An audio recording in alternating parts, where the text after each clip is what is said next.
વિષ્ણુ યાગ એટલે ભાગવતજીની અંદર દસમ સ્કંદના પૂર્વાર્ધમાં કૃષ્ણ અને અર્જુન વચ્ચેનો સંવાદ આવે છે. સંવાદ એટલે વાતચીત. મનુષ્યએ એના જીવનમાં શું કરવું જોઈએ ત્યારે ભગવાન કૃષ્ણ એમ કહે છે કે જીવનમાં તમારી અનુકૂળતા હોય તો તમારે તમારા જીવનની અંદર પ્રભુ પ્રસન્ન થાય, તમારા પૂર્વજોના કલ્યાણને માટે અને કુટુંબ કબીલાની રક્ષાને માટે તમારે વિષ્ણુ યાગ કરવું. આ પહેલી વસ્તુ. બીજી વસ્તુ, એમાં શ્લોક પણ છે, વિષ્ણુ યાગ સમયે પતંતી જલબિંદવ તાવત વર્ષ સહસ્ત્રાણી પિતૃણામ મુક્તિદાયક.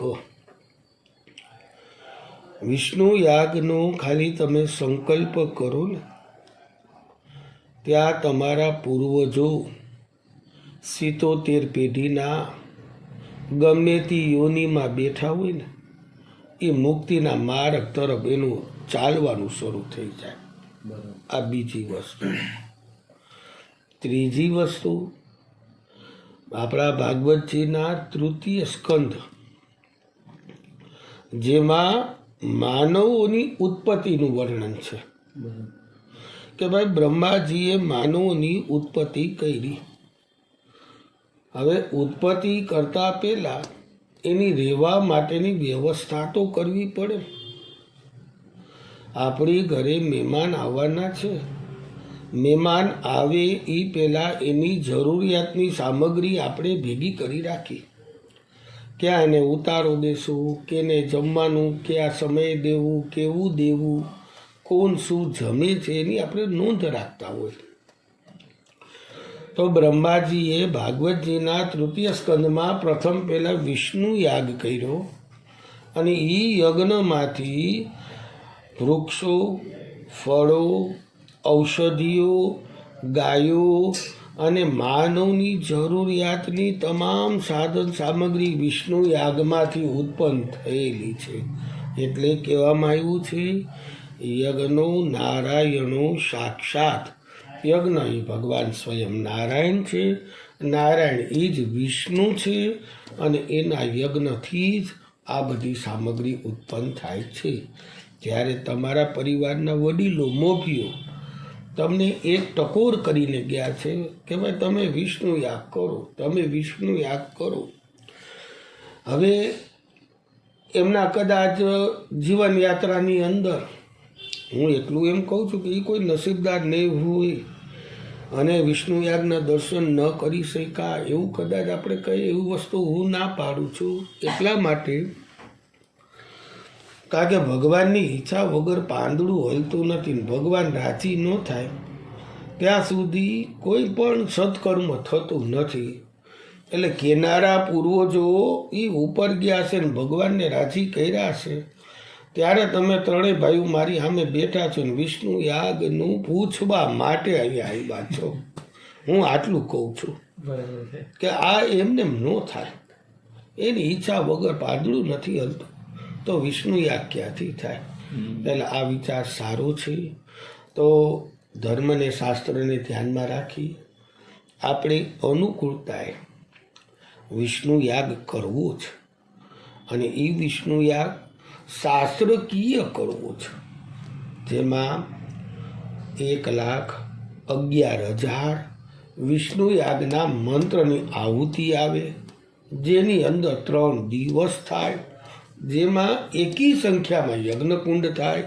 1, 3, 5, 7, 9 એવી રીતે આપણે એકી સંખ્યામાં યજ્ઞકુંડ કરીએ. યજ્ઞકુંડ તો કરીએ, વિષ્ણુ યાગ પણ કરીએ, સાથોસાથ દરિદ્ર નારાયણને જમાડો ખરા. કારણ કે કોઈના પેટની અંદર અન્ન જાય છે ને એ પણ મોટો યજ્ઞ જ છે. બરાબર. એનાથી ઠાકોરજી જલ્દી રાજી થાય. તો આ યજ્ઞ છે, એનાથી તો જીવ માત્રનું કલ્યાણ જ છે. અને ભાગવતજીમાં તો ત્યાં લગી ટકોર ભગવાને કહ્યું છે કે મારા આશ્રિતોએ મને રાજી કરવા માટે વિષ્ણુ યાગ કરવો, પણ એવી એ ટકોર કરી છે કે દિનહીનને મદદરૂપે થવું, ખાલી યજ્ઞ કરવાની ના પાડી છે. ભગવાને પોતે જ્યારે યજ્ઞ કર્યા છે ત્યારે કઈ જ્ઞાતિનો છો, ક્યાંથી આવ્યો છું, કેટલી વખત તું આવ્યો, સવારે તો નાસ્તો કરીને ગયો તો, પાછો બપોરે જમસ, પાછો સાંજે આવ્યો છું, એવું કોઈ પૂછ્યું જ નથી. એને એક જ ભાવ રાખ્યો છે કે હરિહર. જ્યારે પાંડવોએ યજ્ઞ કર્યો ઇન્દ્રપ્રસ્થમાં, ત્યારે કોઈ ભગવાને કોઈ બીજી કોઈ સેવા લીધી જ નથી. એક જ સેવા એને લીધી કે હું ને મારો પરિવાર કિચન સંભાળશું અને બ્રાહ્મણોને અમે હરિહર કરાવશું, દરિદ્ર નારાયણને અમે હરિહર કરાવશું, અને અમારો જ પરિવાર પીરસશે ને અમારો જ પરિવાર પ્લેટ લેશે ને અમારો જ પરિવાર પાછું ચોખ્ખું કરશે ને અમારો જ પરિવાર પાછું પીરસશે. એટલે અન્ન સેવા એ પણ મોટામાં મોટી સેવા છે. એટલે 3 દિવસ યજ્ઞ તો કરો જ, પણ સાથોસાથ દરિદ્ર નારાયણને જમાડો, કુટુંબ કબીલાને જમાડો, અને વિષ્ણુ યાગની અંદર વિષ્ણુના મંત્રોથી મુક્તિને દેનારા મંત્રો છે. એ મુક્તિ આપે અને મુક્તિને દેનાર વિષ્ણુ છે.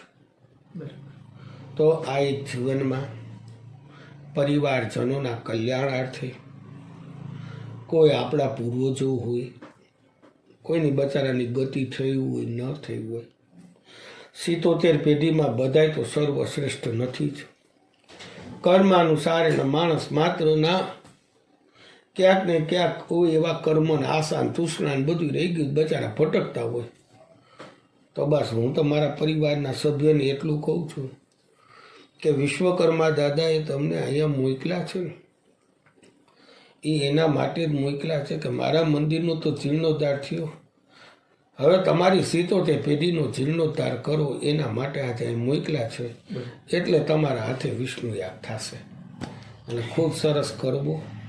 અને વિષ્ણુ યાગ માટે માગસર મહિનો એ શ્રેષ્ઠ કીધો છે. કારતક કદાચ પછી બીજો મહિનો કારતક કીધેલો છે, ત્રીજો મહિનો ચૈત્ર કીધેલો છે, ચોથો મહિનો અષાઢ કીધેલો છે. પણ અષાઢ મહિનામાં ધોરી મહિનો કહેવાય.